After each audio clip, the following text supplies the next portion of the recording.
ancestors leave us.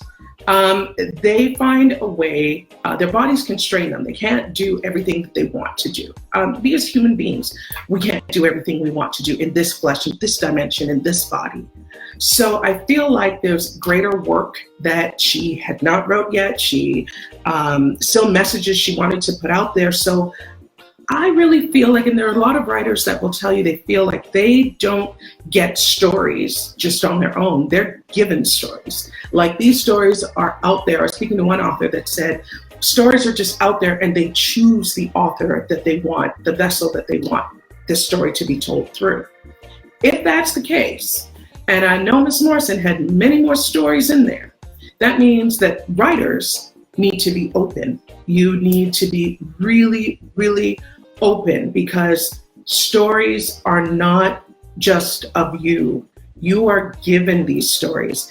And you know, even your whole entire path, if you remain open, you'll be led to your message will find you. You won't have to look for the message.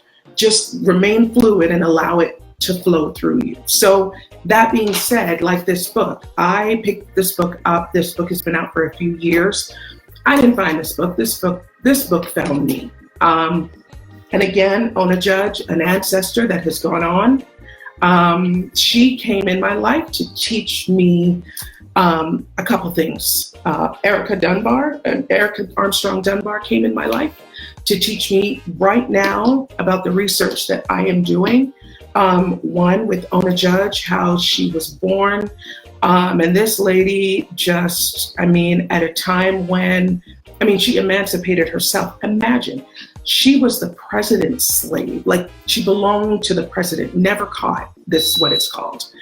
And it's not as if they didn't know where she was after she ran. She knew, but she stood firm in the fact that she was free, and she was a free Black woman, and she was not meant to be enslaved. And this book just really, really, really blessed me because of her, and because she was so intentional about even telling her story before she died. She waited to tell her story before she died so that she would encourage not only the generation behind her, but to encourage me too, that anything that we want to accomplish, we can. What we say, again, our words, the covenant that we make with ourselves, the words that she told herself was, I was never meant to be a slave. I don't care who I belong to. I don't care who this president thinks he is, his wife, whatever. They may think that I am like, you know, that I am their property. I was never born to be anybody's property. I am not anybody's property. At a time when people really didn't even, I mean, this lady emancipated herself before the time that really, you know, there was emancipation was even a thing throughout the whole country. You know what I mean? She just knew that that was not my life. This is not me. It's not who I am. And I am going to live my truth.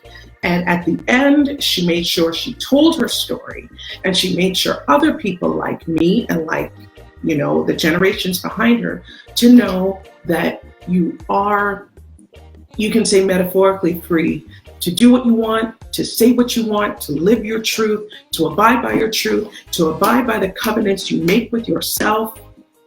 Hella important. This is what this lady brought to my life.